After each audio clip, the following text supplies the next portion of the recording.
Welcome everyone. So today I'm going to show you how to solve this question, and this question was asked in Oxford University, okay? And trust me, 90% could not get the right answer, or they actually got one answer, okay? But honestly here you have two answers. I'm going to tell you in the beginning only. Okay? So now how do we do this? First thing what we will do is, see, we can write this 8 raised to x and this 4 raised to x together.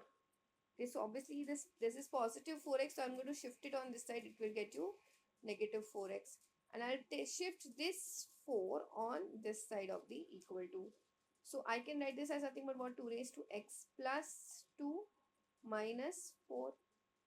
Now remember, in indices, when you have a raised to m plus n, you can write this as nothing but what, a raised to m into a raised to n. So I will keep this 8 raised to x. So wait, one more thing which we can do in this case is, I can write this 8 as nothing but what, 4 into 2 the whole raised to x minus 4 raised to x. Here I'll write this as nothing but what, 2 raised to x into 2 raised to 2 minus 4.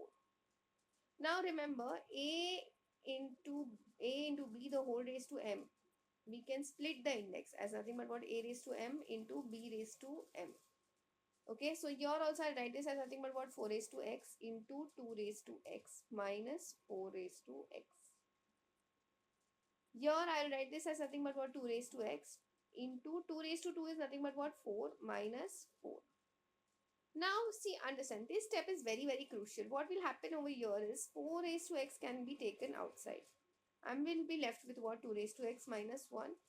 Here also I'll be left with what, 4, and then I'll be left with 2 raised to x minus 1. I've taken 4 common. Now please understand, this is where many students made the mistake. They did what? They divided both sides by 2 raised to x minus 1. Please understand, you can't do that. When you have a variable involved, you can't, directly do the division and cancel things out. No, that's not going to happen. Okay, that's absolutely wrong. So please understand, this is where the major setback happened for many students. So in this case, what you should have done is, we'll take everything on one side of the equal to. Minus 4, 2 raised to x minus 1 equals to 0. So I am left with what, 2 raised to x minus 1, this is common. And here I will be left with 4 raised to x minus 4 equals to 0. Okay. Now, obviously here what we can do is, we can take things, make it equal to very 0, but it's going to be very easy now. See, understand. What happens in this case is, I can say 2 raised to x minus 1 equals to 0, or I can say 4 raised to x minus 4 equals to 0. So here in this case, what happens is, see, if I say 2 raised to x minus 1 equals to 0, means I say 2 raised to x equals to 1. So now we know that any number when raised to 0, only then in that scenario you get the answer as 1. Therefore, I can say x value equals to 0 for this particular equation. Okay, now here I can say that 4 raised to x. So I can say 4 raised to x equals to 4.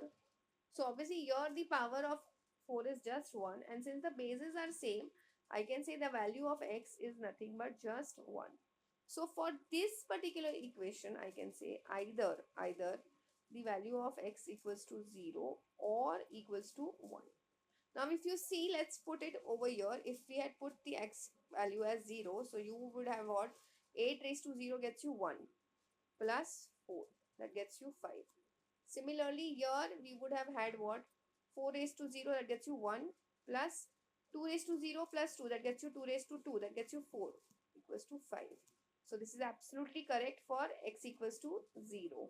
Now let's try for x equals to 1. What happens in that case is, we'll have 8 plus 4 gets you 12. Similarly, here you have 4 plus 2 raised to 1 plus 2 gets you what? 8. So 8 plus 4 again gets you 12. So I'll say both these values satisfy this particular equation. Okay.